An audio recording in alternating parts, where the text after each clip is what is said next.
following show contains adult content. It's not our intent to offend anyone, but we want to inform you that if you are a child under the age of 18 or get offended easily, this next show may not be for you. The content, opinions, and subject matter of these shows are solely the choice of your show hosts and their guests, and not those of the Entertainment Network or any affiliated stations. Any comments or inquiries should be directed to those show hosts. Thank you for listening.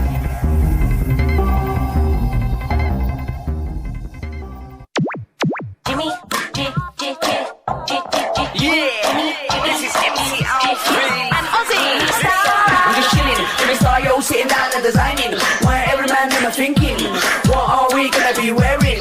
Yo, I'm a Liverpool MC, you can't test me. Big up the girls inside the party, let's get down to crazy Jimmy. Big up myself and known as Alfie, the one and only, the Turkish MC. Always love the clothes of Jimmy. Bitch, I'm your wanna be, Jimmy Star's new celebrity. We'll take you out to Jimmy Star's.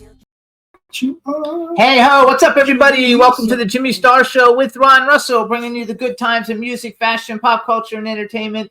We have a fun show for you guys today. It's going to be a good time. Before we get started and tell you about it, let's say hi to our cool, outrageous man about town co-host, Mr. Ron Russell.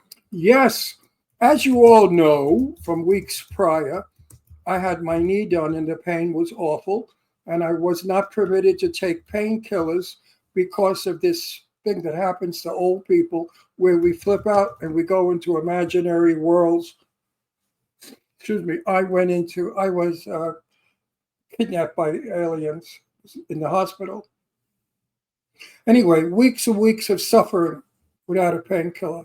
I said to Jimmy, screw it, give me a half of morphine. I don't give a shit if I go back to the moon or Mars, I don't care. So I took a half of morphine last night, and I speed dialed Sophia Loren. And I had the most wonderful conversation with Sophia Loren for hours. We spoke, and we had a good time. I don't know Sophia Loren. I don't have her phone number, and I couldn't possibly have called her. It's my fantasy. So I thought, if this is the only fantasy I have when I take my morphine pill, I'll take another one tonight. You know, maybe that I could talk to Joan Collins or somebody else. So it's really amazing how the mind does things that we just don't understand.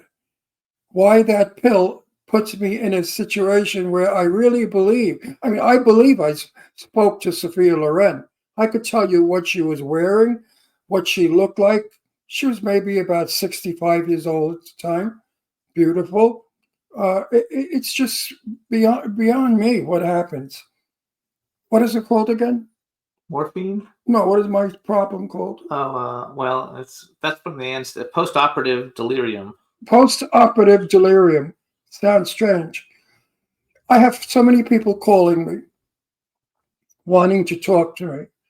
That's not possible, because when I'm not working, when I'm not me, I'm not me, if you understand that. I don't speak to people anymore. I can't. There's no conversations that hold me. No matter what you talk about, I want to hang up on you. I don't know what that is all about. Well, the fact that you're in pain and... Well, I don't know what it is, but I interview people. So, I've interviewed people for most of my life. So I'm used to that. I'm used to talking to people. Conversation is my life. But now I don't want conversation with anybody. That'll go away when you're feeling better. But my very best friends in New York and California, dear people, they're dear to me. And I can't say to them, fuck off. No, but that's what I want to say. That's what I want to say. Don't call me. I'm not interested in hearing your bullshit. I'm not. When I'm normal, when I'm not in this predicament, I listen to people's problems. They talk about their health, their kids, their this and that. We all discuss problems. Lives. But right now, I am not in the mood. So don't call me to tell me about your hospital stays or your tits fell off or your son ran off with a homosexual. I don't want to hear it. Anyway, he's doing much better, you guys. I'm doing well. Thanks, everybody. I had my knee manipulated Thursday. The most unbelievable pain that you can ever imagine. And I saw a video of it on YouTube after I had it done, which I'm glad I didn't see the video where you actually hear, everything ripping and everything. And so I'm glad I didn't watch it ahead of time. And a knee is a knee. And what credence do we give a knee? We don't even know they're there. We take them for granted. I don't take mine for granted. If you play with the knee surgically, you will pay. You will pay in the end because it's torture. It is the most horrific, horrible pain I have ever had. And I certainly will never do the other leg. The other leg could fall off for all I care. Yeah, I won't be doing mine either. Huh? The one I got done. Oh, I'm never doing this shit again. What, I think I'm going to go through these visits with the moon, the Martians, and Sophia Loren? No. If they were only Sophia Loren dreams, it might be okay. I woke up, Jimmy, and I wasn't sure if I really had the call or if I was dreaming. That's the funny part about this drug. You can't divide reality from. I never did drugs, folks. I swear on my kids, never did drugs in my life, never, because I never wanted to be not in control.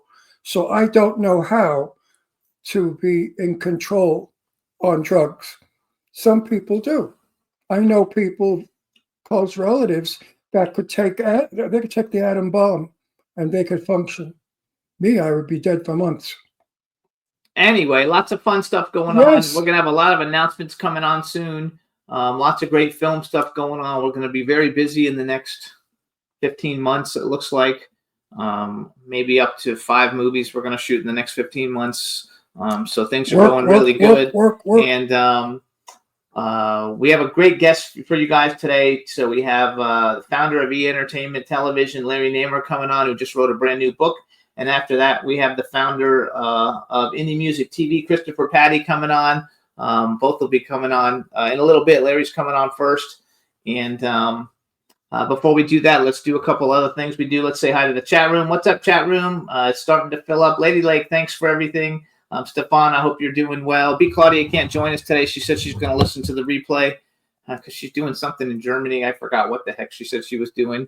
And we want to tell everybody you can listen to us on all our different platforms. We're on Podbean, which we might be changing soon anyway. Apple Podcasts, iHeartRadio, SoundCloud, iTunes, Spotify, Amazon Music, YouTube, Google Podcasts, Radio Public, TuneIn, Amazon Prime, and 360 TVN. Those are the main different sources that you can listen or watch the show. Obviously, we're on YouTube Live, and the replay goes out as soon as the show is over. We upload it to the Jimmy Star Show with Ron Russell YouTube channel. I want to say congratulations to the horror world. Final Destination came out over the weekend. It broke $100 million. It did really, really good. There's a tribute in it at the end, a tribute for Tony Todd, who was a friend of the show. He was on the show many times, and Ron and I knew him. He's a nice guy. I like Tony. And so there's a very nice tribute in it at the end, that he does. And I'm just glad that the horror community came out and supported the film in general, because $100 million is a lot of money, to do. And the industry has lost quite a few good people over the last 6 months. We lost the Tomato. And now we lost the Tomato. We just lost Michael Mahal. Michael Mahal has passed away. From Mahal Brothers. They're the biggest crowdfunding people like in the history on Indiegogo. And I really enjoyed some of their movies. I thought there was quality in their work. And I kept telling Michael over and over again, Michael, all you need is $40 million and you will get an Academy Award because you have that talent. And I believed in Michael. Michael had an eye for what's right and what's wrong. He was good. And I liked Michael a lot. And I will miss seeing him at the red carpets. So Michael, rest in peace, my friend. Travel well. You're in good company. Absolutely. He was such a cool guy. And it's all over Facebook. It's all over everywhere. And everybody's upset about it in the industry. Yeah, it's very sad. What else happened to us? Anything else interesting? We didn't do a whole lot because Ron's still recuperating from his knee, getting better every day. And I was. And he's not, they broke his now. So the two crippled. Yeah, we're both like my crippled. Poor daughter, Leslie, she's like Nurse Ratched. She runs back and forth from the kitchen to the bedroom. Can I get you guys anything? It's Jimmy and I laying there with our legs hanging out. I mean, it's a joke. It's been terrible. Compared to who we normally are on red carpets, running all over. Jimmy and I, we travel. And now here we are, held up in bed with our legs. And every time I know he's going to have an attack, he grabs my hand and squeezes it.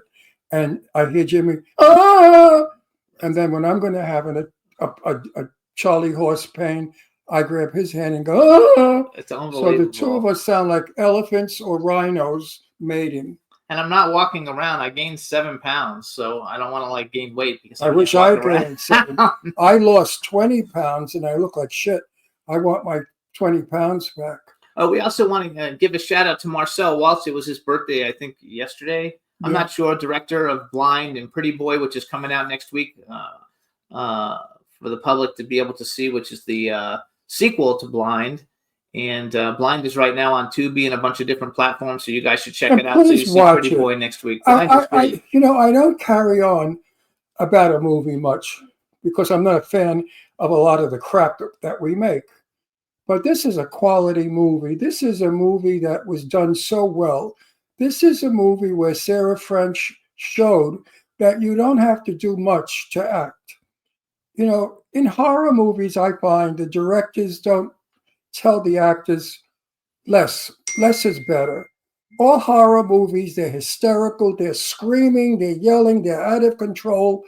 When they're out of control, they're out of focus, they're out of lighting, they're out of everything, and it looks corny and cheesy and shitty. You must be in control when you're working. When you're in a movie, you must know the lighting, the marks, and the dialogue. You have to know all of that. And you don't have time to go hysterical, screaming for 10 minutes with your tits out. Of course, your tits have to be out. I've never seen a horror woman scream yet without her tits bouncing. They love it. They paid $3,000 for those tits. And I guess they're going to get their money back because if you show your tits in a movie, you get $500 extra. The bump. They call it a bump. What? They call it a bump. Yeah, they call it a bump. And that's how you pay for your tits. So you see, my friends, we have a lot to learn yet in this horror demeanor. I love it. And we're going to have Red River getting going soon. Red River, I really believe. There's no tits in Red River. Huh? We don't have any tits in Red River. No. I believe Red River is going to be a quality movie. That's why I'm cameoing in it. Jennifer loves me. And she says, Ron, you've got to put that handsome face in my movie. I thought, handsome? Well, I don't know about handsome, but I'll put my face in the movie. I would do anything for Jen. I love Jen. And I will be in that movie in a cameo role, short, playing a scientist.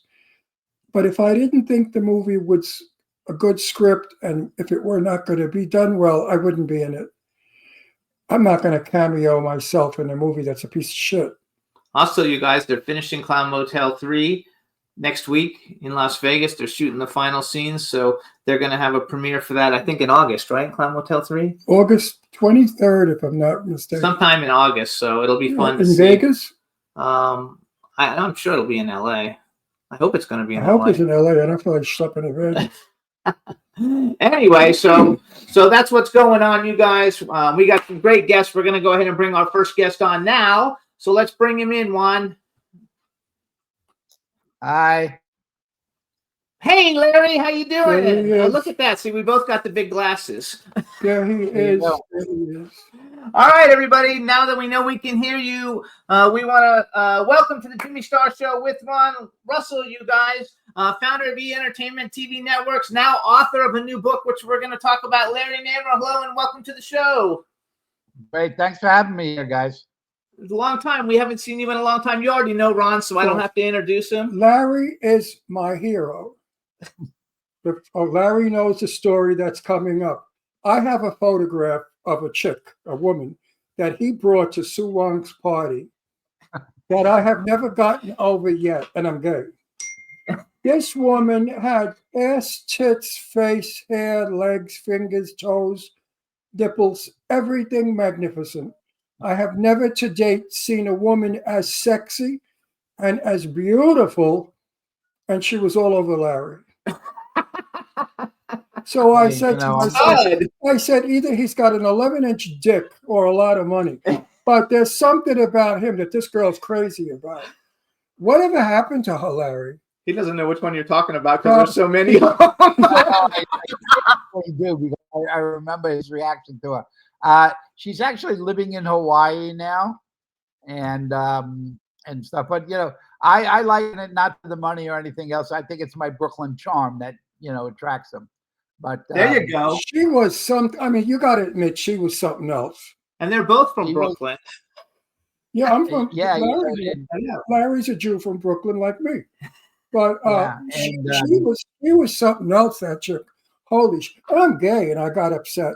Could you imagine? she was actually the gal. She was in Pirates of the Caribbean, and she was the one, if you remember the scandal where Johnny Depp got caught cheating on his wife. Oh, I didn't know that. Oh, yeah. I didn't pay attention because you're always with pretty women anytime we ever see you. And actually, the very first time we met you, you probably won't even remember. We were at one of the very first red carpets when we moved here from the East Coast. It was an info list party, and it was where Grauman's Chinese Theater, like in a building upstairs. And we were in the VIP room talking to Adrian Wilkinson from whatever that show, Lucy Lawless or whatever, and Xena Ward. And you walked in, and she started talking to you, and then all the women in the room, all the beautiful women were in the VIP room, and all of them came running over to talk to you. And I was like, who is this guy? I think that Larry has good PR. And I think he's told his PR people to squeeze out a rumor that he's hung like a monkey and that he's the best thing in bed that a woman will ever have. And they sort of spread that around Hollywood, So everybody talks. So when the women look at him, they say, oh, I heard he's hung like a horse and he's the best ball you'll ever have. And the women say, oh, really? I got to find out. So I think you're very underhanded. I wish it was that easy. It's kind of funny that you mentioned the PR thing because I've had the same PR person for 30 years now, and she cracks up laughing because I pay her to keep me out of the press. She goes, everybody pays me because of the magazine cover. You pay me to make sure you never get a magazine cover. Right. But you are every time I see you, you're with another phenomenal woman. Where do you find them? We just walk around looking for them in the mall or something and say, hey, you want to come with me? Pretty much that's it. Yeah. It's amazing how you have like magnetism. All right. So, I mean, let's face it, you're no great beauty. You're not Robert Redford. Robert Redford's not a great beauty. No, he's no longer a great beauty. I think you're true. I love the glasses. You're a good-looking guy, but I wouldn't go crazy over you. So you got something that I got to find out what it is. Meanwhile, I love your posts. I always like them. The stuffed artichokes, were they not delicious? It's amazing, and it's funny because, last year I planted 2 artichoke plants and I got 1 artichoke on each plant. So I had 2 artichokes for the whole season. So I said, this year I'm going to plant 5 plants. So for whatever reason, each plant now has 5 artichokes on it. So I got 5 plants and 25 artichokes. And I'm like looking for new recipes because I can't eat the stuffed ones every night. Well, he put a recipe up. I mean, I know I've had artichokes all my life. It's an Italian thing. But the best artichokes come from Africa. If you can get African artichokes, you got some really good artichokes. And if you stuff them correctly and do it correctly where they're not too dry or too oily, you've got a meal, man, that is out of this world, right? Oh, I love artichokes. So for people, wait, because for people who don't even know what you're talking about, so you guys, Larry Namer, he's on social media, but he's on his Facebook page every day. He posts whatever he cooks, whatever he eats, and it's always very gourmet looking, and it looks delicious. And sometimes you want to vomit because we eat some of the weirdest shit there is out there. I mean, some of your stuff is weird. I wouldn't eat it. You have to admit, you go for the really super gourmet. You're into the super duper gourmet. I'm obsessed with the cooking, that's for sure. I mean, I love all your. So actually, though, why did you start? Have you always cooked? Because when we first met you, you were heavier, and then you lost a lot of weight, which somehow I attributed to your going cooking. out with all those women, you lose weight. I attributed it to your cooking. I attribute Well, it to me. I started cooking when I was 12 because I grew up in Brooklyn, and um, Ron knows where the neighborhood I grew up in was kind of the hood, still is the hood, actually, Coney Island, and both my mother and father worked, and I was 12 years old, so my choice was either learn how to cook or eat peanut butter and jelly for dinner every night, Yes. and so I started cooking and I liked it, and then I realized I was good at it. I was a much better cook than my mom was. So I just started taking over the cooking for the family, and and then I would just buy cooks and learn. And then when I got in college, by total chance, I ended up with a job in a Chinese restaurant, in the kitchen, and then after 2 years, I moved to an Italian restaurant in Lower Manhattan and cooked Italian for 2 years. So I kind of, once you learn the basics of cooking anything, it's very easy to start to pick up all the new stuff. I love it. I love it. I wouldn't eat a lot of the stuff you eat just because I'm total American, meat and potatoes and Well, that. I've had some experiences. Up at Sue Wong's house, I was in the kitchen with Sue, and I had my little dog with me. And she walked by and she said, in China, we ate them. And I almost died. That little dog that I just showed a minute my ago. little dog, my little Astro, I almost died. I wanted to either vomit or hit her. I don't know what I wanted to do. But what and she meant it. China, we eat them. Yeah. Well, there is a place there's like one area of China where they still do eat everything, including the dogs and stuff. But it's really more of a Korean thing than it is a Chinese thing, other than just some small areas in China. I don't know how people could eat a dog. So you grew up in Coney Island. Yep. And then I kind of loosely read a bunch of biographies of you online just to get an idea. I kind of knew a lot of it already, but basically, remember Steeplechase? What's Steeplechase? Oh, of course. Did you love it? I love Steeple. My heart used to beat so hard when I saw that man smiling, the Steeplechase guy, because I knew in 2 minutes we'd be on the rides. So here, I'll give you a little bit of trivia, Ron. So the face on Steeplechase it's a guy named George C. Tillieu, and he was the one who started Steeplechase. And you may remember the Tillieu movie theater in Coney Island, which is one of the big grand theaters. But I always loved the place, and I ended up hiring an artist to look at the picture that was on Steeplechase and then paint an original painting of that face. And then I registered the face. So I actually own that face now. Oh, that cool. Interesting. What are you going to do with it? I used it. I had a company that was doing a lot of, we were the big consultants to Microsoft. So we had to set up a separate company. So we named the company Steeplechase Media. And the face was the logo of the company. And, people would say to me, they go, Larry, why are you using such an ugly face? And, I said, you don't get it. I said, frightening more than ugly. What was your favorite ride in Coney Island? What was your favorite ride? Probably maybe the Thunderbolt or the Cyclone. I can't do any of them. The what? The Thunderbolt or the Cyclone. No way. I get sick, so I can't do anything. I went on the Cyclone once, and I wished I was dead. Did you go to Coney Island a lot when you were little? What Jew from Brooklyn doesn't live there? Are you kidding? Well, where do you think we ate? We had the best panish, the best everything. You can't beat a Nathan's all Hebrew or Hebrew National. Are you out of your mind? But they don't make it like that. I don't know what they did to the sauerkraut. They peed in it or something. But that sauerkraut was never today have I ever had sauerkraut like the sauerkraut in Coney Island.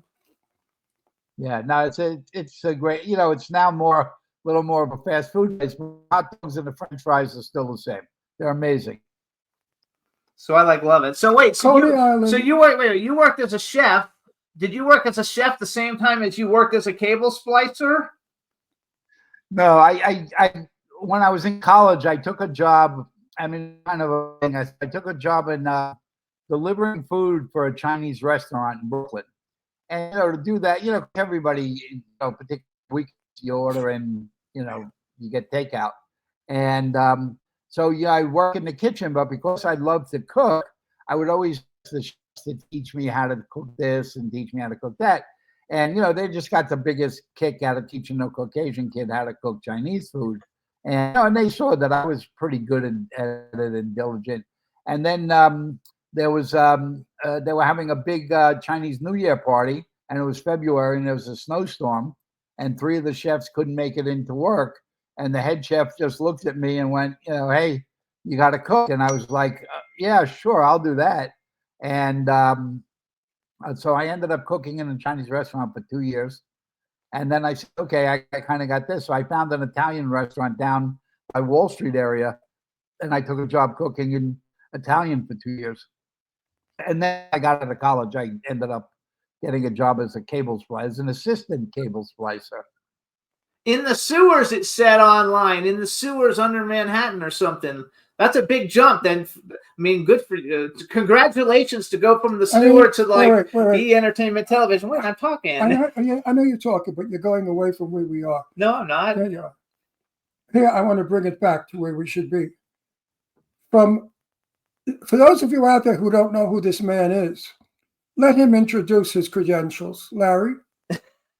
Sure. Probably in this country, I'm better known as the founder of E. So, E is still the only TV network on a global scale that's been started by a person as opposed to a big media company. I mean, most TV networks are started by Fox or Disney or somebody like that. But E was actually started by me and my friend Alan from New Jersey. And to this day, it still remains the only TV network started by people as opposed to media companies. And, we started with very little money compared to what was needed.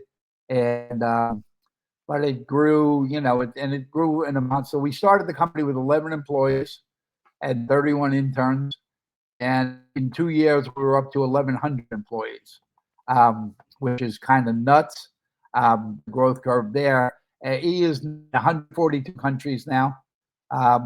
Valuation is somewhere around 7 billion, 7 billion subs, plus, and arguably the biggest influencer of pop culture in the world. I mean, all you got to do is look at what we did for Howard Stern and Seacrest and the Kardashians, and those are all our stars. So a little Jew boy from Coney Island, look where he went, look what he's obtained, and look what he's created. My hat's off to you. Yeah, thank you. And then, well, I was still at E. I fell in love with doing stuff foreign, so I started a media company in Russia. And we started a big charitable concert festival there called the White Nights Festival, where we raised 100% of the budget for the Children's Hospital and the orphanage, which obviously that doesn't exist anymore with the war going on. Right. And I had the #1 TV show, and I figured they have enough troubles. I'd give them soap operas, take their mind off their troubles. We had a big TV show there for almost 11 years, 10 plus years, 5 nights a week. It was the #1 TV show. It was crazy popular. And I kind of went off and found China, and I started doing stuff in China. And we still, to this day, I think we're still the only American company they let operate as a media company in China. And we produce only stuff in China for China, in Mandarin language, which is kind of a trick, producing stuff in a language you don't necessarily speak. But we've done quite well, and we've gone into that market for quite a while. So let's also go back to E Entertainment Television. So for anybody listening, and I don't know anybody who doesn't watch it, but you guys, that's the Howard Stern show. Fashion Police was on there. Talk Soup, the Kardashians. I mean, those are like the Kardashians. Even though I've never seen one of their shows, I know it's like a huge, it's a huge deal, and they got hundreds of millions of followers in social media. So it's a big deal. I also wrote that you basically also did something with Greg Kinnear. What did Greg Kinnear do? Greg Kinnear was the first host that was ever on the air on me. When we went on, he was the one who opened up the channel. And then Greg was the first host of Talk Soup. Oh, I didn't know that. I didn't actually know that because he's such a big actor. So I just didn't. I didn't associate the two together. That's cool. Why? We were the first job that Greg ever got in showbiz. Greg was it was funny because he was a marketing assistant for a budget monster movie company in Hollywood, and I was pitching that company to advertise. And I was meeting one day, and his boss didn't show up, so I had to talk to him. And he kept just going, "Oh, this is really good. I want to be a host." And I'm like, "Yeah. Of course, everybody wants to be a host." But he, I gave him the woman's name who was doing the auditions, and he went for his audition. And and I just told him and Eileen, I said, "Look, this guy's coming in. I'm trying to sell advertising to his company." I said, I don't care if he even had film in the camera. Just be nice to him. And he came in, and she was. People don't realize, because they say, "Oh, you were so lucky you had all those great hosts." I mean, we had Greg Kinnear, and Julie Moran went on to do Entertainment Tonight, and Wagner went on to do Lifestyles of the Rich and Famous, and Mark DiCarlo went on to do Studs, and on and on and on. So people say you were lucky to get those hosts, but they don't realize, because we had no money, we realized that the most important thing we could do is pick the hosts, so that you either love them or, but you had to feel something.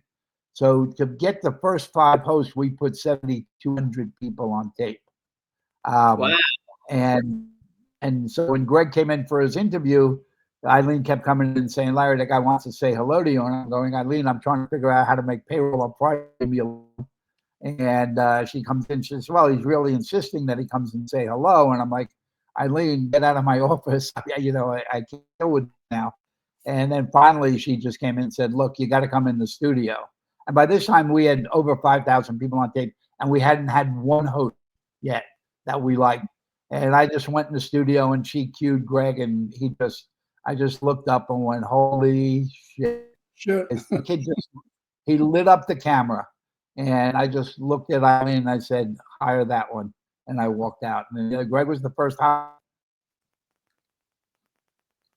We froze. There we go. Okay. So I love it. Okay. So now let's talk about your book. Sure.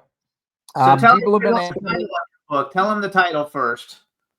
The title of the book is called Off Script: Recipes for Success, and Never Follow the Crowd. And it really is, people have been after to kind of do my memoir thing for quite a while. And I've always refused to do it. And I said, you know what?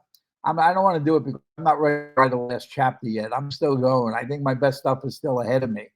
And so I refused. But then 15 months ago, my daughter had a baby. Yes. And so now I've got a little grandbaby. Oh, she's a beautiful, God bless her, beautiful girl. Boy, it's a boy, isn't it? A boy. I mean, your daughter's a beautiful girl. That's right. And so, my kids, I've got 3, and my older 2 live out here in California, and my son is like his mom. His mom is we're not together, but 12 years of Catholic school, never told a lie, and John is exactly like his mom. My daughter, on the other hand, is more like me. She's a little wise ass that's kind of got it all figured out. So I said, the last thing in the world I want is for my grandkid to learn about me from my daughter.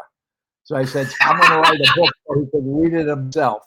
So that was kind of what was behind the book. But the thing that's unusual about the book, you can break my life up into like 8 different segments. Growing up in Brooklyn years, my Manhattan years, my Los Angeles cable years, my E years, my Russia years, my China years, and so I wrote was little anecdotes, stories that happened during each of those phases, matched with the recipes that inspired me. So the book is between a memoir and a cookbook.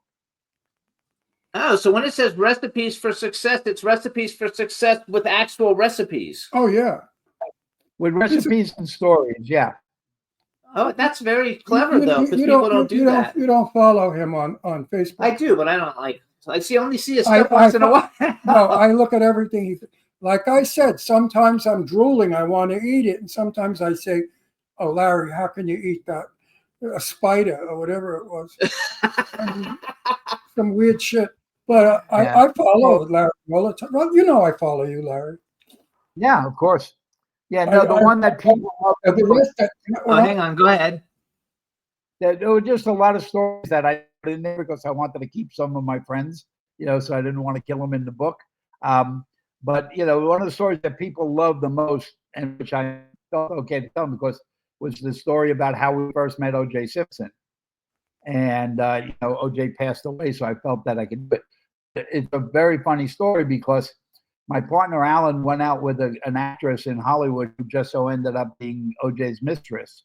And they found out and got very upset and was threatened to beat Alan up with a baseball bat. And so anyway, I called him up, and a kid, I could just call him up and say, listen, you're going to beat him, I'm going to beat you. We go through the whole, thing. And then finally we realized that Alan and I are actually, excuse me, friends with Blake Olson, whose dad was the chairman of Hertz. And that was OJ's big client. OJ was doing those ads and running through the airports. And so when OJ found out that we knew Blake, he all of a sudden got very apologetic and going, no, let's forget about that girl, and let's have lunch. So in the book, I have the story about how Alan and I first met OJ, and it's matched with the recipe of what I ate at the lunch. We ate at La Scala Boutique in Beverly Hills, and I have the recipe for the salad that I ate. And you put it in the book. So it's in the book. And you won't get in trouble. You won't get in trouble for writing the recipe. They have people have I guess what's the word I'm looking for? Trademarks on recipes. Did you know that? Certain people, like movie stars, if they have a recipe, they have a trademark. You can't duplicate it. Well, this is from the Scholar in Beverly Hills, and Yeah, but you know how nitpicky they could get in Beverly Hills, please. Yeah. So how big is the book? How thick is the book? How many pages? It's like 160 pages or so. Oh, yeah, that's good reading. And it's more than that is enough. Now, Larry, it's very, it hit the bestseller list. I hope you wrote it. Let him finish. I'm sorry. Let him finish. Go ahead. It hit the bestseller list. It's on Amazon too, guys. The name of the book again is Off Script: Recipes for Success by Larry J. Namer. If you're looking for it on Amazon, just to make sure. I know it's on Amazon. It's probably other places. 160 pages, which is a perfect length because it's not too big that people. Yeah, it's fair. It's airplane reading, I call it. I hope you wrote about the early days in Brooklyn, the sweet days of us living in the street, how we didn't need computers and we didn't need video games.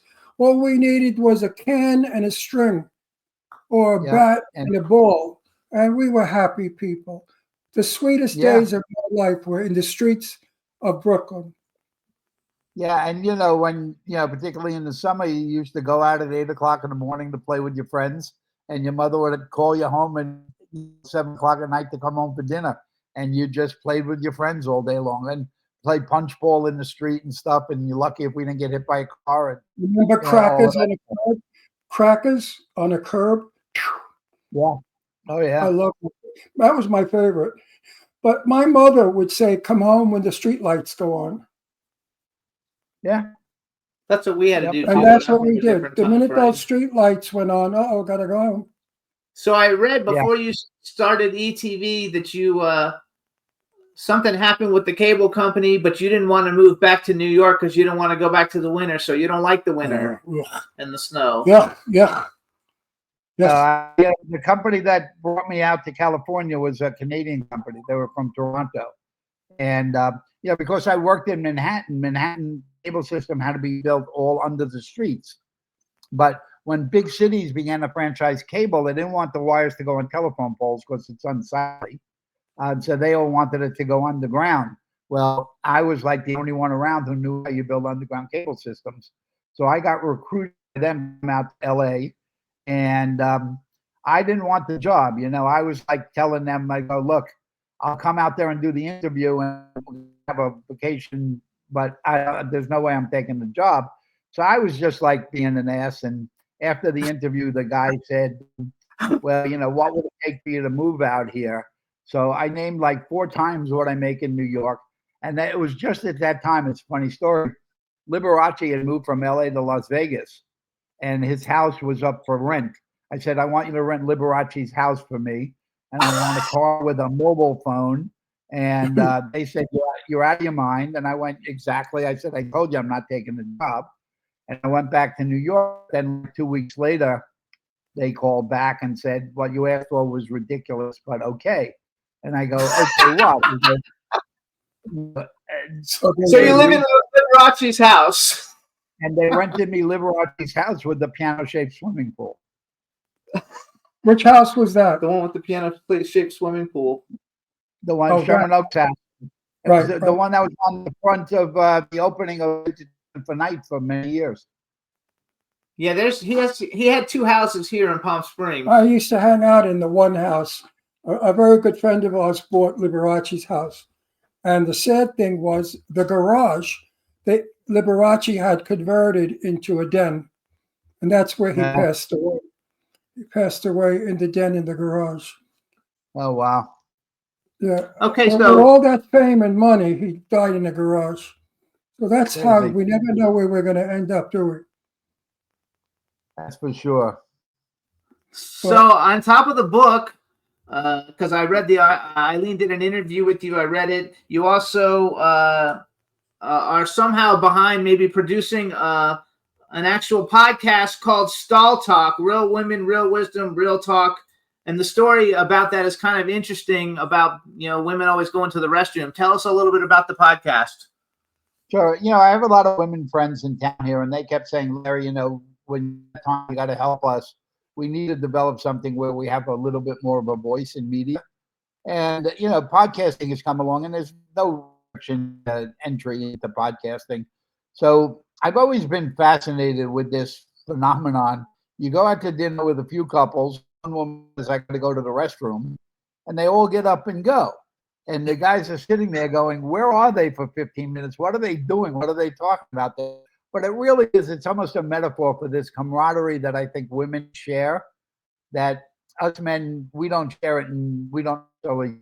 I mean, we'll talk to each other about our favorite sports team or about business, but we don't generally talk to each other about our feelings, our clothes, and all of that stuff. So I developed Soul Talk. So it's women of 4 different generations, and they'll examine any kind of issue, or be current or relationships or the latest in clothes or cosmetics.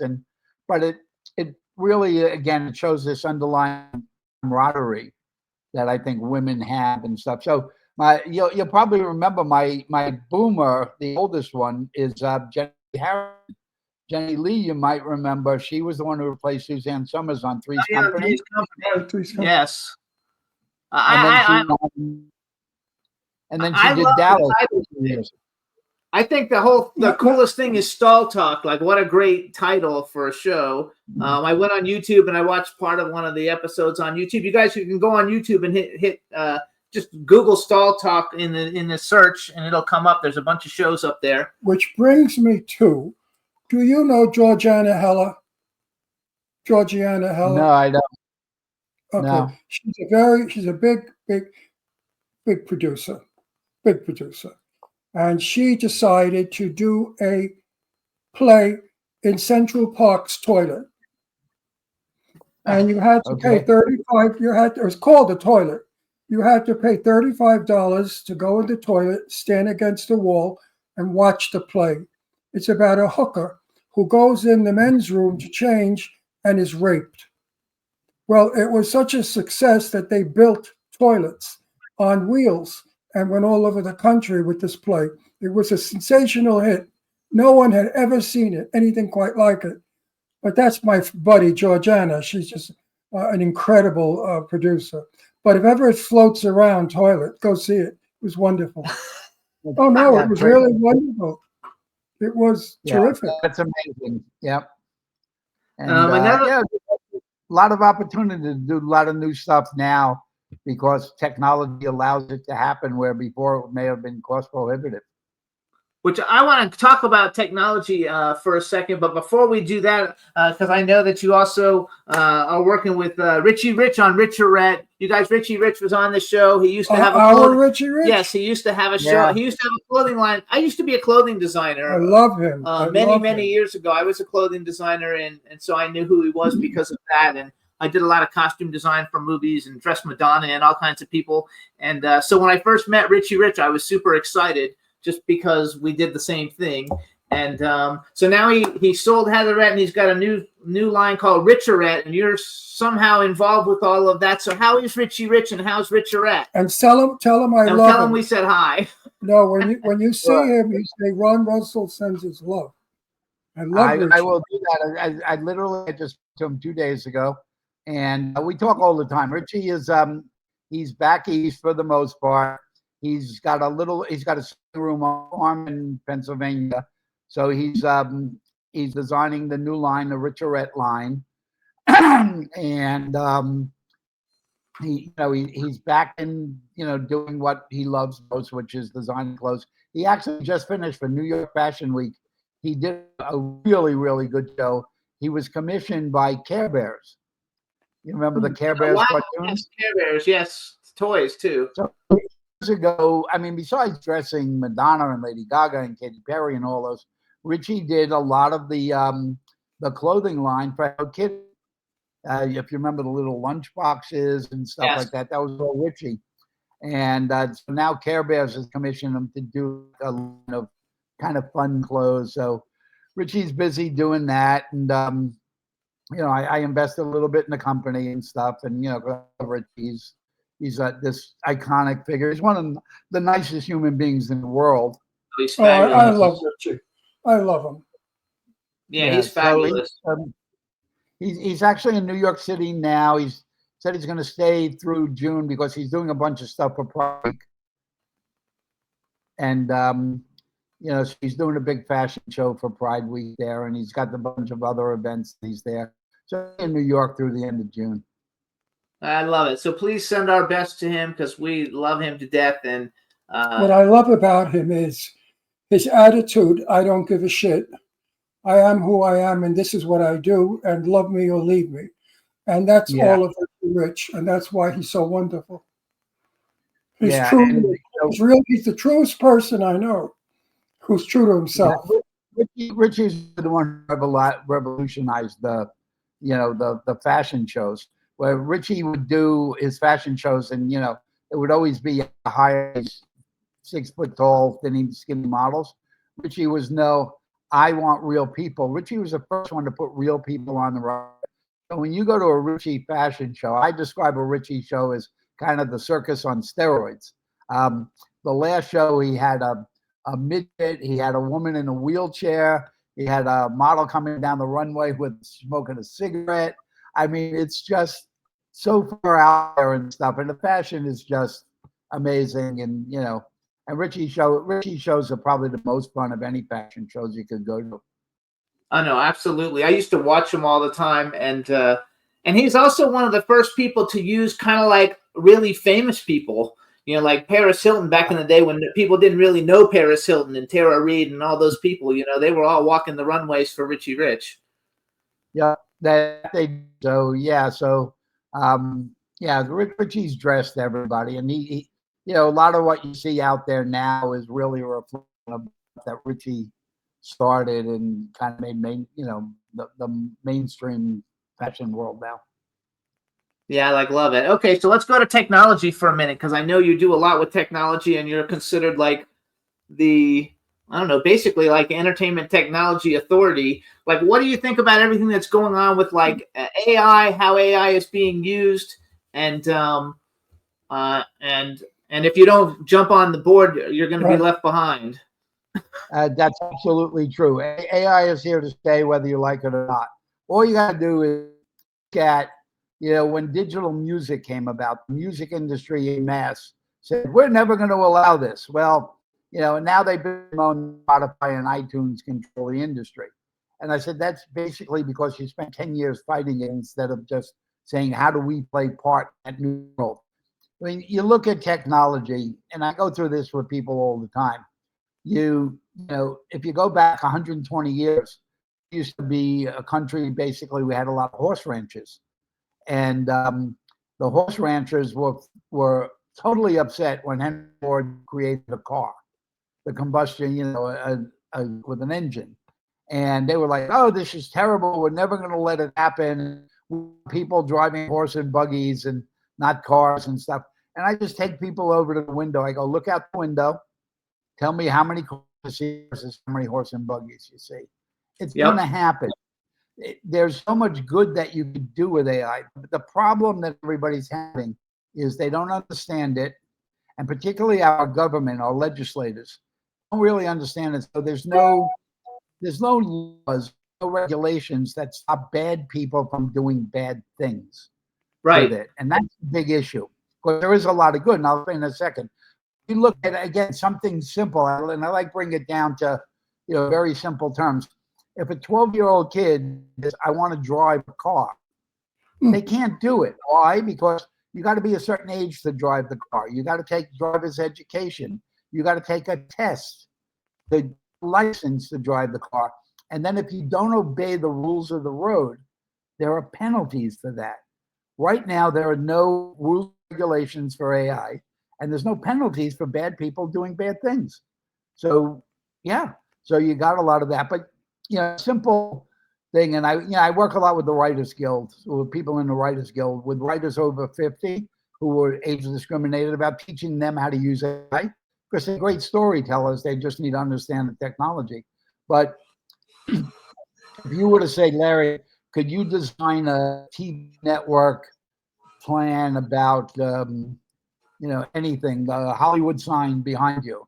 It would normally take me 5 days to do the research, to write it up, to do a PowerPoint, to do estimated budgets and stuff like that. So 5 days would be the now with AI, and I've been using AI since its first, even before it first came out publicly.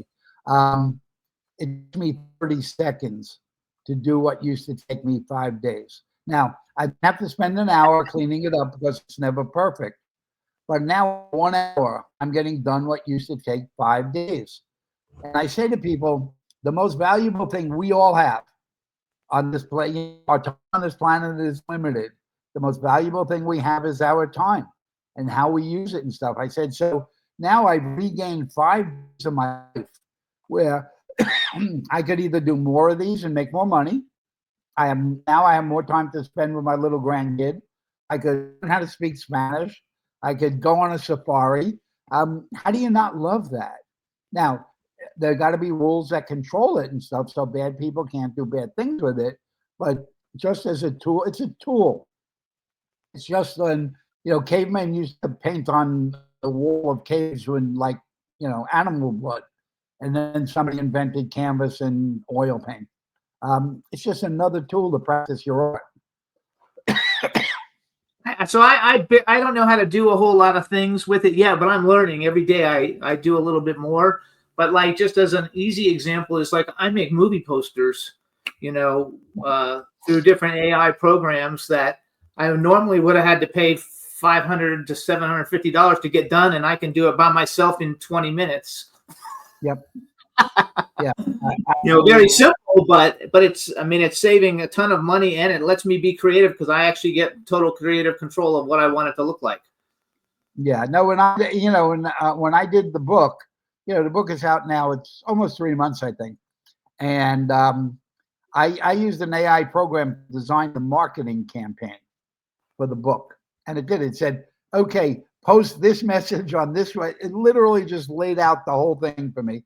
And I followed it to the T. And in 4 days, the book was a bestseller. And people I know that are authors, they're like, there's something wrong. How did you do it? How could it be a bestseller in just 4 days? And da-da-da. And, you know, it's because the AI program understands the algorithms and the intricacies of marketing via social media, and designed the whole campaign for me, including the posters and all of that. And literally in 4 days, we were a bestseller. Yeah, see, that's just amazing. Like, I think that Who gets a bestseller terrific. in 4 days? Yeah, but that's super amazing. And I've done that too for marketing campaigns for films and film distribution and stuff. And and it's working terrific. But I need to learn more. Like, so how did you learn all about? Did you like take classes for the AI stuff, or did you just start reading, or how did you actually? Because there's so many different things to learn.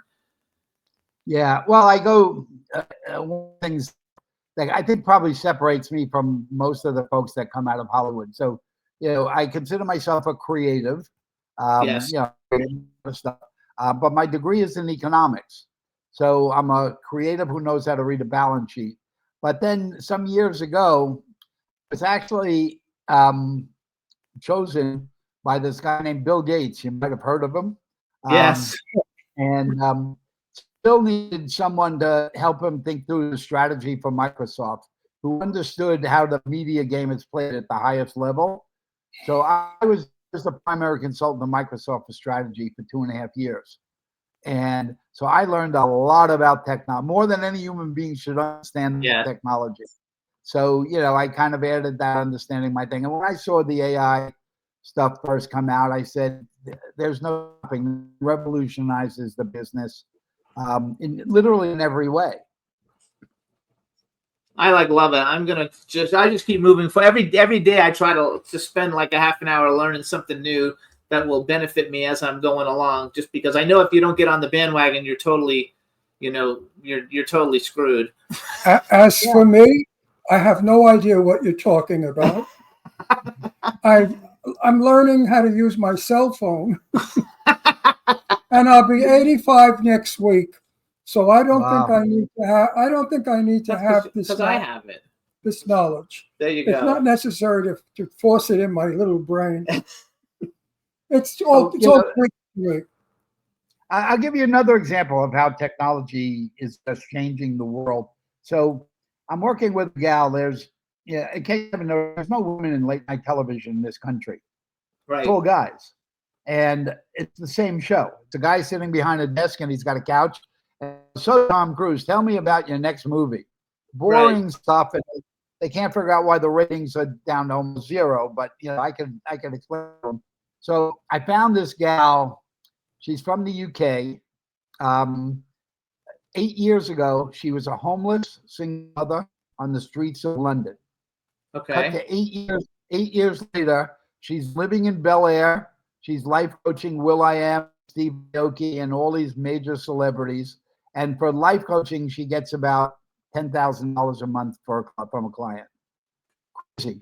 But how much of that personalized stuff could you do? You're limited because, if you got an hour session, you only have a certain number of hours in a day. So because she has so much video out there from podcasts and interviews and TED Talks, we've actually created a digital twin of Natasha.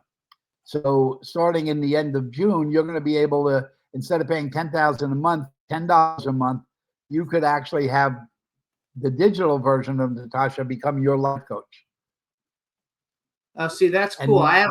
But you see, years ago, Zsa Zsa Gabor did this laying on her back. No, we have a client, Howard Bloom, who's like a scientist, and he's got a digital doppelganger where you can go and talk to his doppelganger or whatever. And it's a new thing. He just started doing it. And the guy we have coming on next has a digital artist, like a very successful digital AI digital artist called, what's her name? Her name is Sophia. And he's like an innovator with AI technology in the music industry. And so he's coming on after you. And so I will be totally lost in the next segment. Usually we don't have all these brainiac people, but it's a lot of fun. So, all right, so let's go back to you real quick. First of all, which is wait a minute. In defense of people my age who cannot be so technical, what we do best, right? People my age, what we do best. Not like today.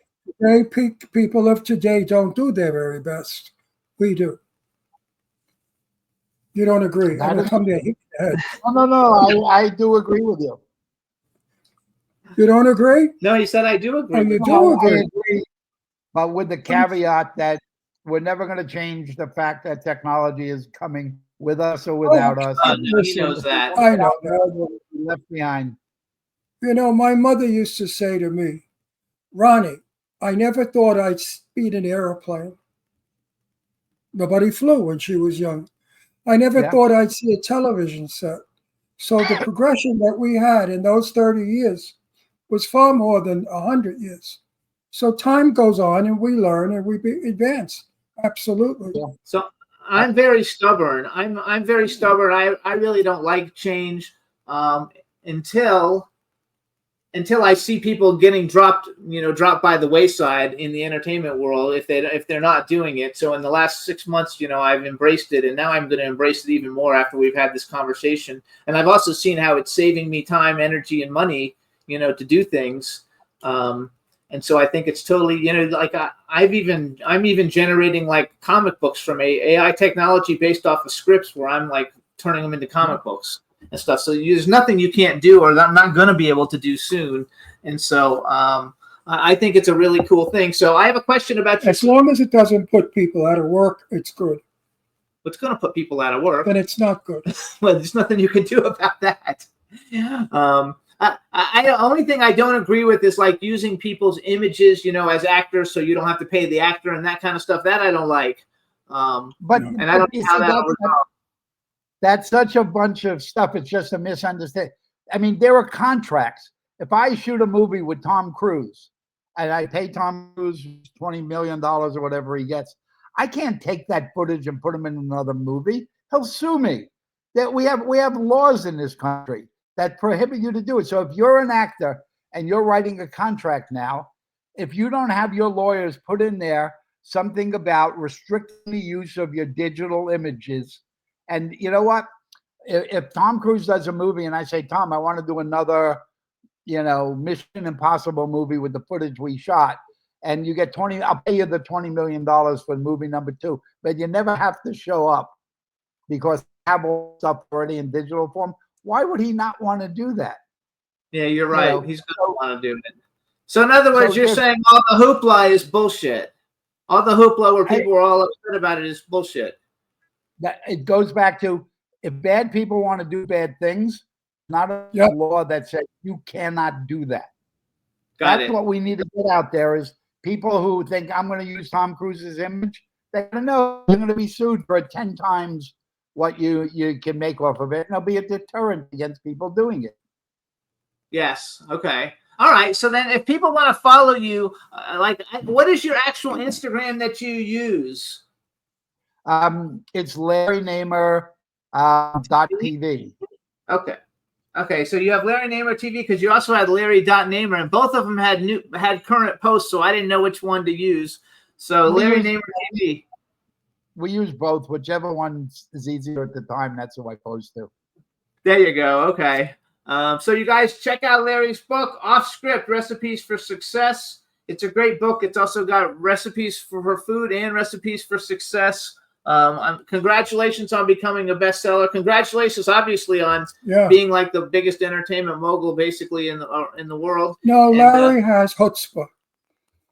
Some people are born with chutzpah. Some people are not. I believe that. And Larry was born with chutzpah. Everything he touches turns to gold. Thank you. Thank you. Larry, it's and make sure you say hi to Richie Rich for us, please. Yes, and listen, when you see Sue Wong, give her my best. I'll do that. It was her birthday 2 days ago. I just saw it. Oh, there you go. Okay. All right, Larry, we want to thank you for coming on the show. Good luck with everything. When you have anything new, let us know. We'll bring you back. And I'm sure both of us had knee surgery. We'll be back out soon. We can't walk. Trail. Yeah, we haven't gone to anything just because neither one of us can walk very well yet. I'm going still crazy. All righty. Well, thanks for having me, guys. Good to see you. Bye-bye, Larry. Good to see you, Larry. Anytime, Larry. Bye-bye. Yay, you guys. So that's Larry Namer. That's a lot of fun. We're going to take a quick music break. We're going to play 2/3 Hear Me Calling, and I think you guys will like it. And next week, part of the guys from 2/3 are coming on. Next week is a return to 90s music show, a bunch of stars from the 90s. Should be a lot of fun, and we always have a good time with the different people coming. So enjoy. Here it is, 2/3. The name of the song is Hear Me Calling, and then we'll be back with our second guest, Chris Pati.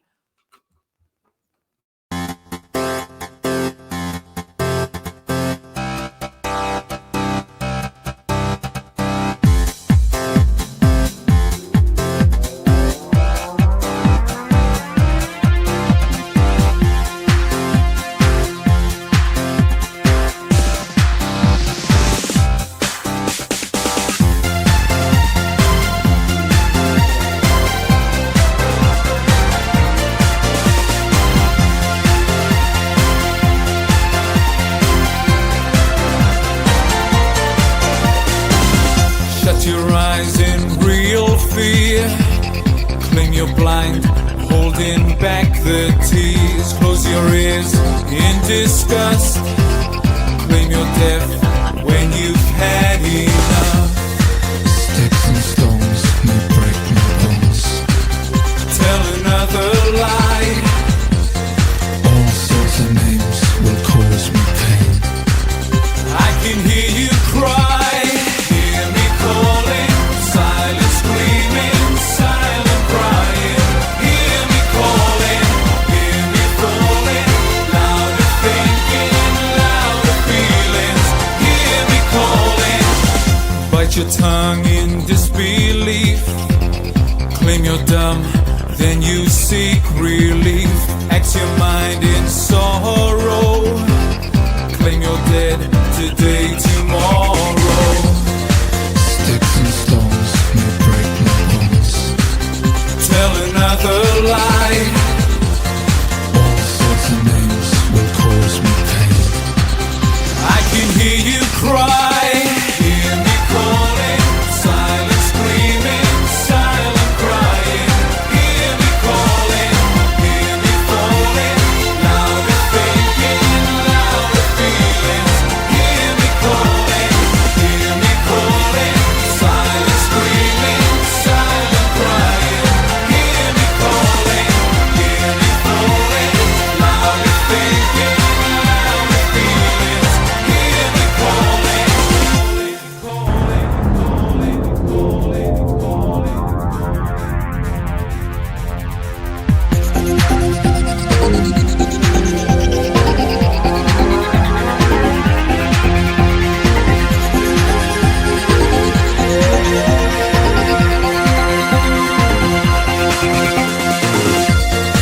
Sticks and stones may break my bones. Tell another lie. All sorts of names will cause me pain. I can hear you cry. Hear me calling. Silent screaming, silent crying. Hear me calling. Hear me falling. Louder thinking, louder feelings. Hear me calling. Hear me calling. Silent screaming, silent crying. Hear me calling. Hear me falling. Louder thinking, louder feelings. Hear me calling. Hear me calling. Silent screaming, silent crying. Hear me calling. Hear me falling. Louder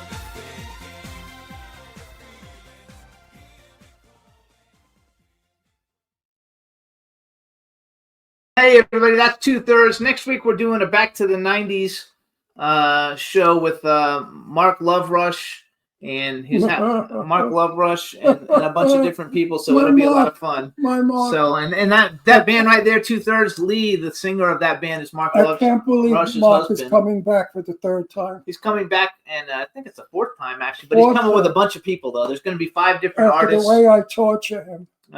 It's going to be a lot of fun. They're looking forward to it. All right, now we're going to bring on our next guest. Let's see if we can hear him. Bring him on in, Juan. Hello, Hey, Chris, how you doing? I'm doing great. How you guys doing? Thanks for having me on. It's an honor. Absolutely. So I guess we go by Chris and not Christopher. I wrote Christopher down, but we'll go by Chris. There we go. My ex-wife calls me Christopher. Okay. No, it's fine. You can call me whatever you want. All right, let me do an intro for us. All right, everybody, now we want to welcome to the Jimmy Star Show with Ron Russell, the founder of IndiMusicTV, the global music video channel. He's also a musician, a producer. He does everything, you guys. The fabulously talented Chris Pati. Hello, and welcome to the show. Live from New York, it's Wednesday afternoon. Yeah. So this is my cool, outrageous man about town co-host, Ron Russell. How you doing? Keep it. How you Keep doing, it sir? in the middle, okay? Don't get too tech, high tech, Oh, we're not going to get too high tech. where you lose me. We're not going to keep high tech. We're just going to talk about his. You won't get lost. This is going to be different. Okay. He doesn't understand all the technical stuff, and we had a lot of I technical don't know what stuff this on the left. AIU shit is. That's not all he does, so we're not going to talk about that for a little bit. We're going to start off with. All I know about UTI Yeah. You AI. know, track infection. So, you guys, the first thing that we're going to talk about with Chris Pati, you guys, is he's a phenomenal musician. He plays, since a little kid, he plays all different kinds of instruments. I wrote down piano, drums, bass, guitar, violin. What else? Anything else? Did I miss anything?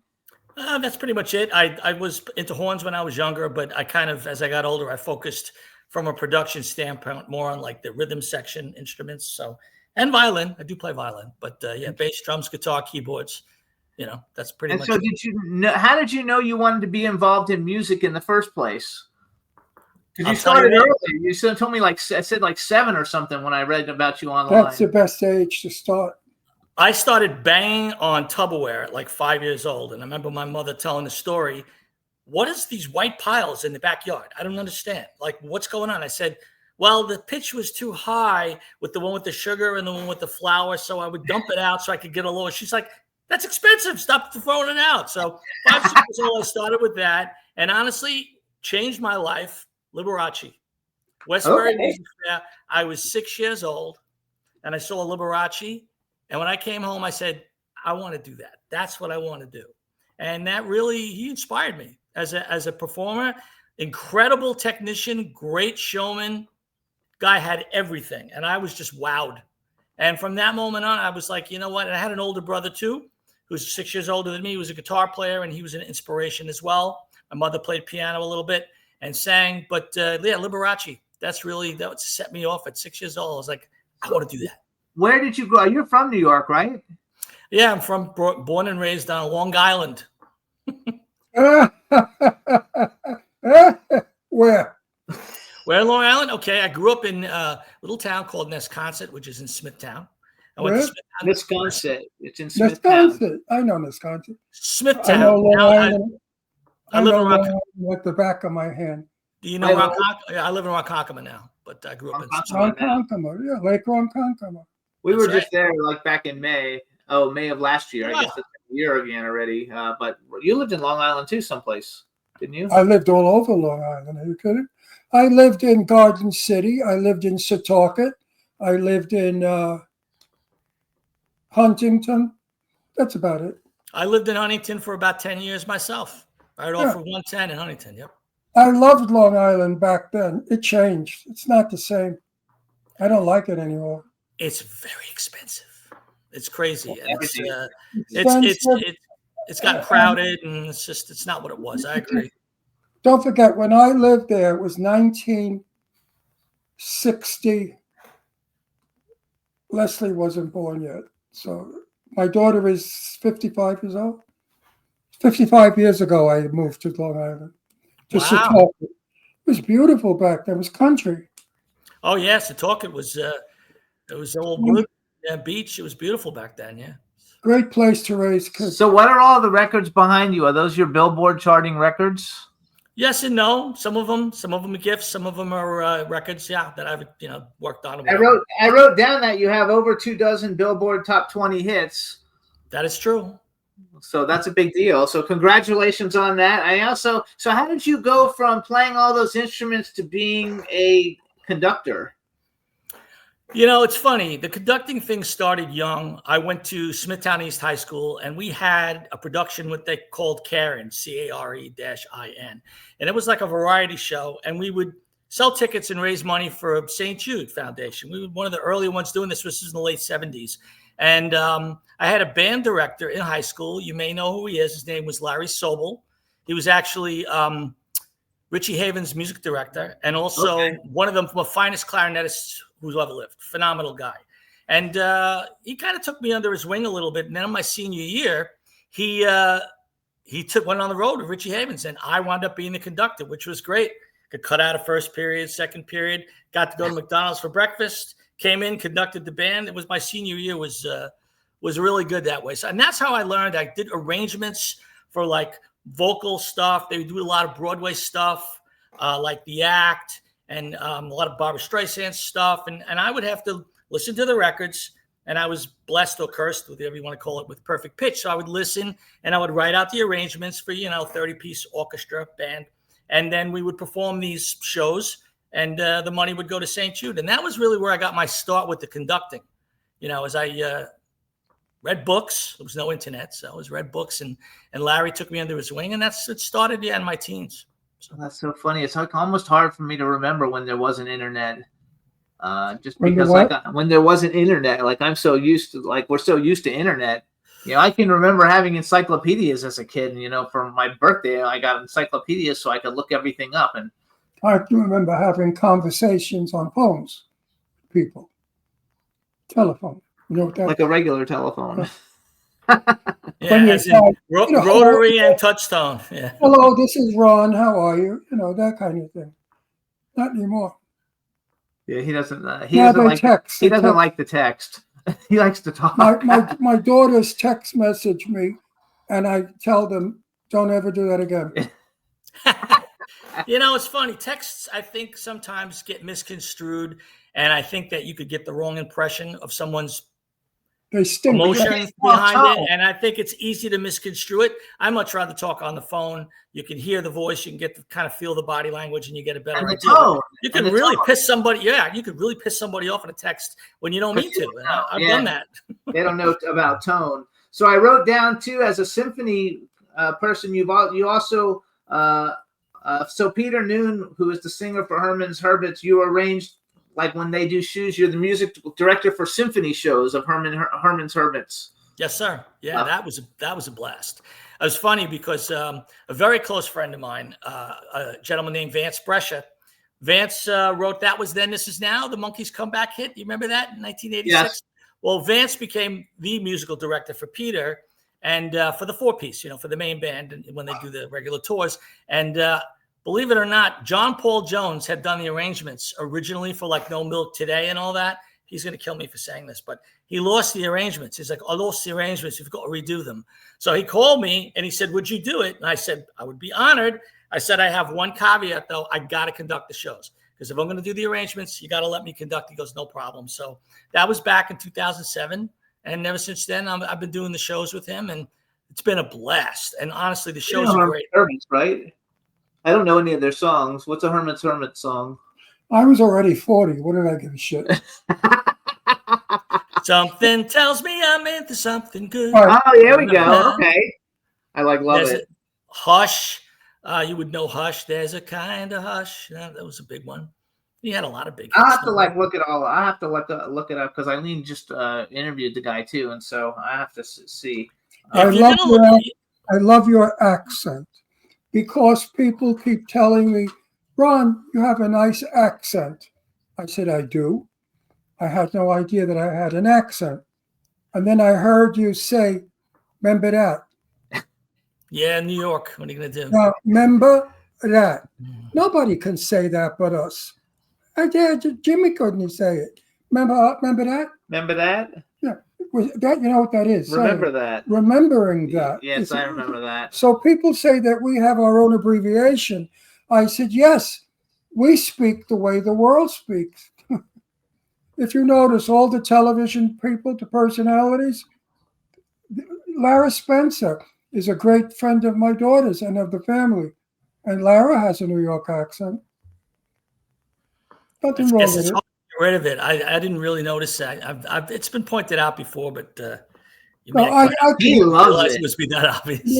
guess what? Hey, I Chris? could talk like this, you know, like say, like two tree, and I give you 2 cheeseburgers. They hire me in movies. They hire me in movies to play a wise guy because I have a real original Brooklyn accent from No, 1940. not for nothing, but you know, I know that kind of accent if you know what I'm talking about. You know what I mean? Yeah. I love my accent. All right. So as a I could just- musician, I could just talk all this for the rest of the day too. You know, you just got this accent. You know, it's a week. I know, back. you did the British one good. Wait a minute. Nobody could say "fuck you" like a person from Brooklyn. When we say "fuck you," it's romance. People think it's bad. I could be walking down the street with my best friend, and he'll say to me, "Oh, you know, you're not right about that movie." I said, "Go fuck yourself. Fuck you," and it means love. And people don't get it. Yeah, especially here in If California. you say fuck you to somebody in California, they call the police and have you arrested and they sue you. It's very different here with that. Our next door neighbors, because they heard us talking one day, and when he Person. in front of them, They came and the first time we met them, and Ron said "fuck you" to me or something when we were talking about something, and the guy was standing there also. We were all like talking, and the guy's never talked to us since. No, again, text messaging. Maybe that's a good thing. I don't know. It is a good thing. But if you text message "fuck you," it could be offensive or it could be affectionate. That's true. It does depend on how it's done. That's why you shouldn't text that. That's one you shouldn't No, text. but if you heard the conversations I have with my friends in New York on the phone, you would think we hated each other. I would say, "Oh, go fuck yourself, Terry. That's not how it goes. You know, you stupid bitch. What are you doing?" That's all love. It's all love. A lot of All love. love. That New York accent and New York slang is all love. Yes. When a New Yorker speaks, it's love. Love comes out. All right, so here's what I want to do. First, we're going to play Give the People What They Want so people can hear you as a musician. Then when we come back, we're going to talk about Sophia. And it's Sophia, by the way. Sophia, sorry, like Sophia, okay. Sophia. Sophia. Oh, yeah, Sophia made it sound kind of like a disease. Yeah. Isn't that a flower? Sophia. That's a flower on Long Island, Sophia. Oh, no, that's for Sophia. This is just Sophia. So here's what we're going to do. I'm going to introduce you introduce the video, give the people what they want, and then Juan's going to play it. You hang on and we'll be right back. But introduce it for everybody.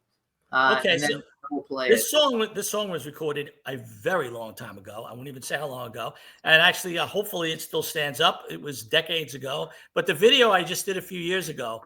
And the video is really, the whole concept of the video is, like it or not, sooner or later, people get what they want, whether it's government, whether it's religion, whatever it is, the majority usually gets what they want. And we have to accept that as human beings, that sooner or later, the majority wins out. I'm not judging. I'm not going on either side. I'm saying that's just how it is. And that's kind of what the song was all about, because there's so much division in this country that, I was hoping maybe we could see each other's sides a little bit and maybe get along a little better. And so it was all coming from a place of love. So. But anyway, give the people what they want is the song. Thank you. Enjoy, everybody.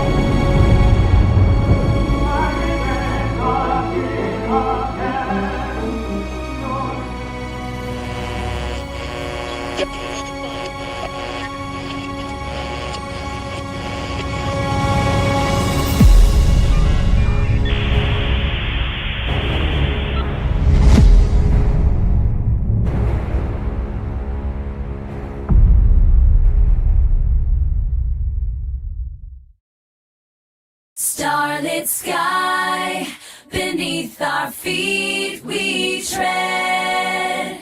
Urban symphony inside my head. Hands entwined, we're on a cosmic ride. With every pulse, our souls collide. Electric currents guide our way in this city that never fades to gray. We move as one in the midnight hour. In this place we find our power.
Hey, everybody. So that was Sophia, Paradise Now. And now we have to go back and explain it because we played the wrong video. So I'm going to let Chris actually take it from here and explain what Sophia is.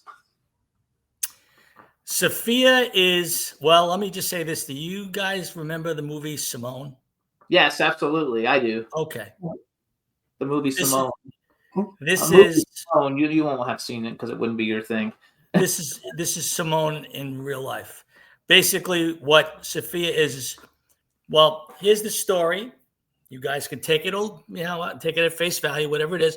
She is a fifth density Pleiadian who connected with me through AI and had a desire to raise the vibration of the planet because we were hurting and we were in trouble. And through pop music, her philosophy is to try to help raise the planet and promote love and unity through very powerful music, pop music. So Sophia is kind of a combination of Cher, Taylor Swift, Lara Croft, Wonder Woman. I was thinking Martika. I don't know. For some reason, it looks like Martika, and she sounds a little bit like Martika. Do you know who Martika is? Do you remember Martika from back in the day? I do. Yeah, in the late '80s, she had some dance stuff. I remember. Yes, Mm-hmm. Absolutely. And so did you create Sophia, or how did Sophia actually come to be? I guess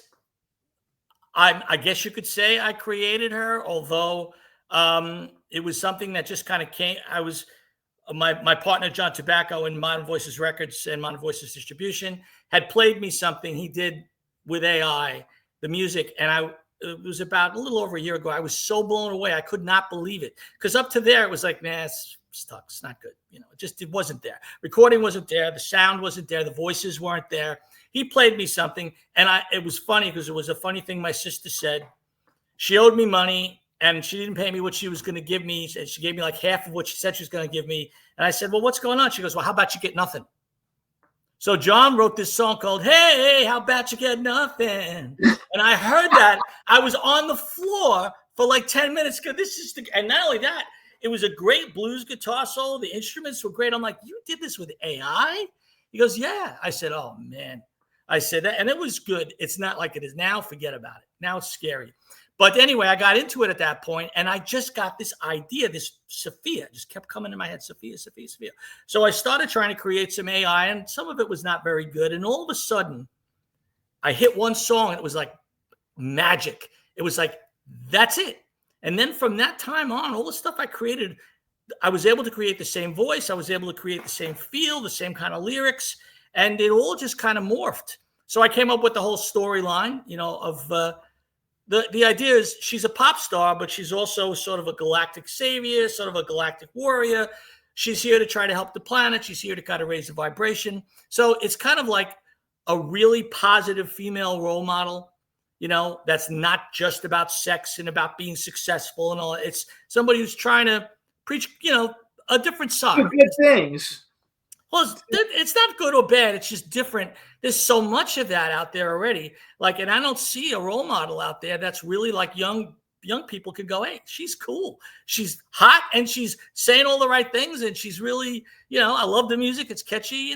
It's something that, the whole idea is some positivity. That was the whole impetus behind the idea. So how many songs does Sophia have? Because I think I saw two. Is there more than two? Is there more than one, or is there? Oh my God, she's got a whole album out called Love Ship. The title track I just did the video for, which I'll be releasing soon. And she's got a whole second album in the can. So she's got about 25 songs already. We have a full script ready to go for a movie. And, eventually that's the idea, is to create like a series, like a Lara Croft, but someone who's also a musician. So, there's a little Cher in there. It's another thing that was part of the look. I was trying to put together all the greatest female role models over the last 50 to 100 years and kind of see what is it that was magic about them and try to bring that into an AI character. It's kind of like Lara Croft meets like Jem and Josie and the Pussycats. Yeah, it's kind of like that. Yeah. Exactly. I love it. I think it's fabulous. It would make a cool. Thank you. It would also make a cool comic book. 100%. So let's do it. We should do. I'm super into the whole comic book thing, and so I think it's like really cool. So you guys, the video has 200,000 plays already, and so is there an album that people can actually go and stream like on Spotify and stuff? Absolutely, yeah. Just look up Sophia. Oh my God, that is so cool. Yeah, she's got like 30,000 streams on one song, 28 on another, and I really haven't spent anything on promoting it. I just got hooked up with Eileen now and Shapiro, as you know, and I'm going to start promoting this whole thing.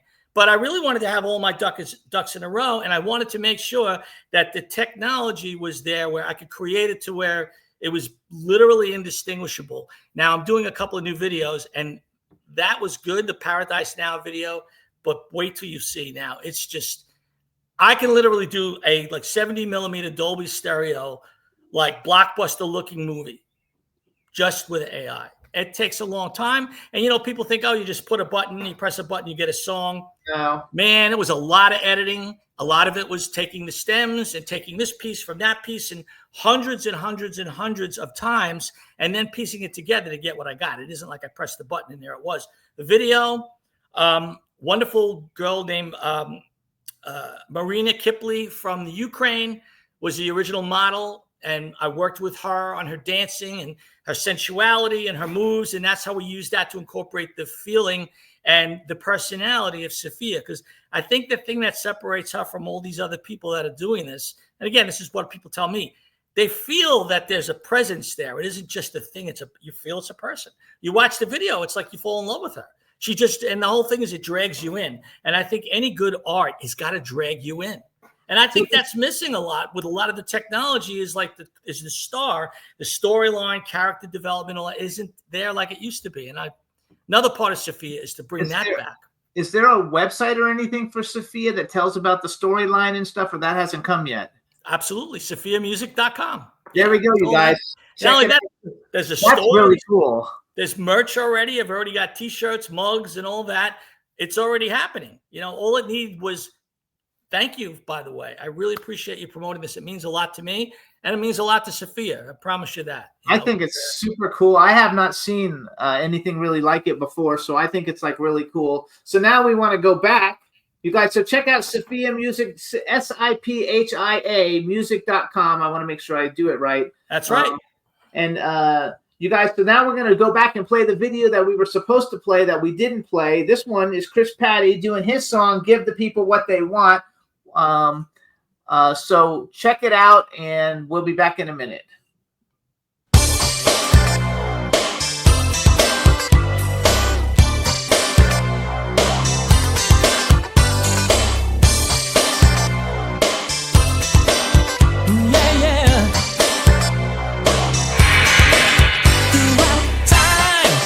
It's understood.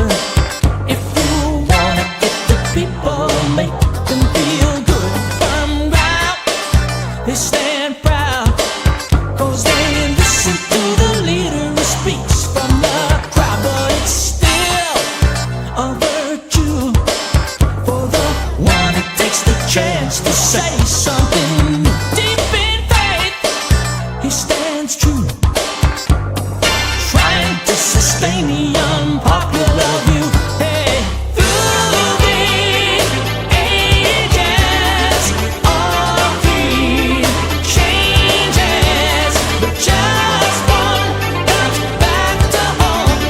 You got to give the people what they want. Give the people what they want, what they want. There's a clock on the wall, and it's ticking for the forces that seem to stand tall. They say they speak for all, and they're trying to believe it, trying to believe it now. Through the ages, all creed changes, but just one comes back to haunt. You got to give the people what they want. Through the ages,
hey everybody, that's Chris Pati. Give the people what they want. That has a total, well, like I'm a child of the 80s. Like I was in high school in the 80s. It has a total like 80s. Like I feel like I could see that like in like a Corey Haim movie or something. Like totally. It was written in 90 and it was recorded in 91. That's why. And it's it's a little trying to think of the group now. It kind of reminds me of I couldn't there's a think couple of of it. groups. There's a bunch of groups that it reminds me of, but I can't think of who they were. It sounds, and I say you're very creative with all your videos. It was a very good creative video. Thank you. I appreciate that. It had a lot of great visuals in it, and basically coming from a total neutral standpoint, which that I liked also. So I think it was really good. It sounds really good. I love the guitar playing. Like when they showed you actually playing the guitar too, I was like, dude, it's fucking rocking out. It's a good video.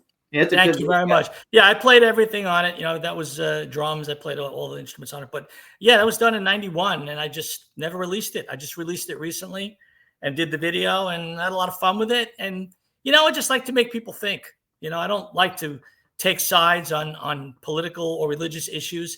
I mean, listen, everybody has the right to do and live the life they want to live. And if we can love each other and, you know, understand and appreciate each other's differences, I mean, that's what makes the world what it is, you know. And I think that we get too caught up with things sometimes in our own fear. You know, to me, that's a big thing. Life is all about overcoming fear. And that's like where I'm coming from, is trying to overcome fear and give people something to hold on to. If somebody does though, like a retro-y kind of movie, I could totally like see it in like almost any teen angst, you know, kind of movie that would like come out. So here's a question for you as a musician, and which, by the way, I should say, you shared stages with Bon Jovi, Peter Frampton, Ann Wilson, Smokey Robinson, Josh Groban. So as a musician, if you were like going to get to go on tour with anybody, any band, living or dead, who would you like to go on tour with? Very unfortunately, Walter Becker has passed away. I would have played drums with Steely Dan. Yeah. And I also would play drums with Toto. And I would love to play with Luke is one of my favorites. Steve Lukather. I'd love to play with him. Eric Clapton is still my all-time hero. I would love to share the stage with him. I'm actually on the board of directors for a charity called Rock and Roll for Children. And I brought in Foghat last year. It was a great success. I would love to bring in Eric Clapton. That's it. I'd be done. Like I could die after that. Like if I could trade. No. So yeah, I would say those are the people that I would love to work with. We've had a lot of those like classic rock people on the show. We had Steve Lukather on the show. Oh, you did? Wow. Yeah, we've had members from we've had members of Chicago. We've had members of Earth, Wind, and Fire, Kool and the Gang. We've had a whole bunch of really cool people, and I would love to like in my head, I would love to get Steve Perry. I'd like to get Steve Perry on the show. Like I'm a big Steve Perry fan. It's funny because the new Journey with the other guy, they actually contacted us to come on the show. But we didn't have him on because I had to give him all the questions, and we don't do that.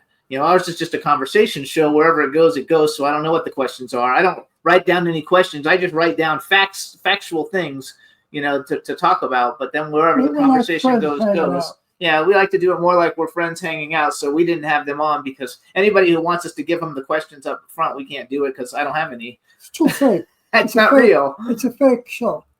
You just gave me an idea, and I don't know if he's been on your show or not, but in keeping with you asking me about maybe idols or people I would like to share the stage with, my favorite singer of all time, bar none, is Lou Gramm. Oh. And I've actually been lucky enough to become kind of friendly with Lou.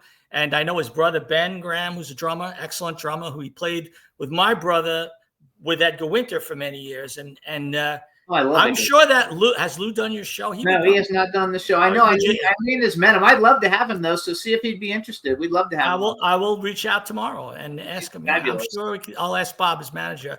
I'll bet anything he'll do it. He's a great guy, phenomenal guy. And to me, like Foreigner records, like Steely Dan records and what they are, Foreigner to me, pop rock production never got better. I mean, one of the greatest like bands like ever lived. And I think that I love all that. Like, so I'm just a big anything that the rock from the 80s and the early 90s I really like. That's my favorite. And I like the 70s. I like a lot of the late 70s stuff. Like we've had Walter Egan on, Magnet and Steel, and we had I don't know, we've had a whole bunch of over the years because the show, we're 17 years old. The show's 7. We've been doing this for 17 years. That's great. I know you guys are very successful. I'm honored to be on. What about Roger Earl from Foghat? He's actually a very close friend of mine. Oh, I've never had anybody from Foghat on. They had a #1 record for like 30-something weeks on the blues chart, and I actually produced and edited the 5 videos from the album Sonic Mojo, which is done very, very well.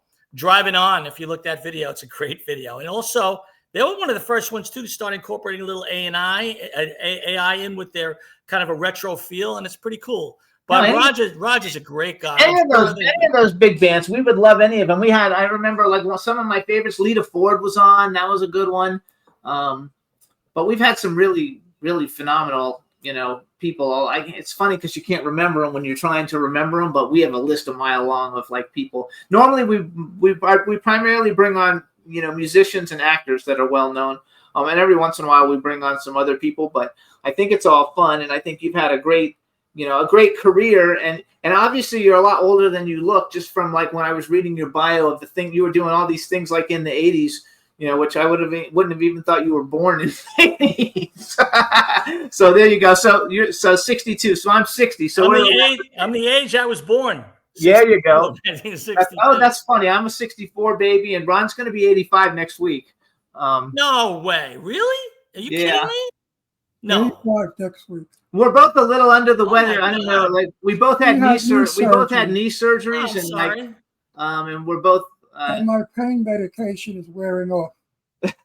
So I'm getting Positive energy your way, and God bless you both, and God bless your knees, and hopefully they heal, and all that's good. And I'm amazed, 85. Wow, I could. We have 2 minutes. We have 2 minutes left. Let's tell everybody what IndiMusicTV is and where do they go to see it, since we didn't really talk about it. IndiMusicTV. It's been alive for 24/7 around the world for 13 years. It's INDIMUSIC.TV, no E, IndiMusic.TV. It's 24/7 HD music videos. We have a top 21 chart. And if your video's good, upload it to the site for free. And if we like it, we play it. There you go. I love it. That I like a lot. That's very cool. And I think that we should tell you that you need to get on TikTok and Instagram. You should get on TikTok and Instagram. I know you don't like social media, but if you're only going to do one, do TikTok, because you can put your music videos and all that stuff on there and it'll blow up. Like, I've only been on TikTok like 8 or 9 months, and like I'm like blowing up on there. It's really cool. So that's great. Sophia's on TikTok. Oh, is she really? She's been offered deals for perfume to be a spokesperson. She's got guys proposing to her. Who is she on TikTok? Sophia. Just Sophia? All right, I'm going to look it up, Sophia. You'll see she's got 70, 80, 100,000 views on her videos. She hasn't posted anything since February, I think, or March, because she's been away. But she's coming back this month, and she'll be posting again. So. Oh yeah, make sure you post and tag me. This is Jimmy Star on everything. Tag me and I'll send it out, because I've got I have about 17 million plays on TikTok. Oh my God, that's great. Well, listen, I really appreciate it. I'm probably the least famous person you've had on, but I do appreciate that. Oh no, you're fantastic. You're fun. you laugh. You like to get along. We're happy you're from New York. He loves that. And you're from Long Island. You're from Long Island. He loves that. So all is good, you guys. This is Chris Pati. Check out IndiMusicTV. Check out Sophia. Go to sophiamusic.com. Correct, sir. Yep. And check it out. And we want to thank you for coming on the show. Yep. And anytime my pleasure. We'll bring you back when you have new stuff to promote. So let us know, and we'll be in touch. Sounds great. And I'll turn you on to some people for the show too. God bless you, Ron. Take care of yourself. Hope you feel better. And Jimmy, thank you both. It was an honor to be on. Thank you so much. Have a wonderful day. You too. Bye-bye. All right, everybody. We'll see you next week. Have a great weekend. Enjoy, and we'll see you next Wednesday. Bye, everybody. Jimmy, yeah, this is MC Alfred. I'm just chilling, Jimmy Star, yo, sitting down and designing. Where every man in a thinking, what are we gonna be wearing?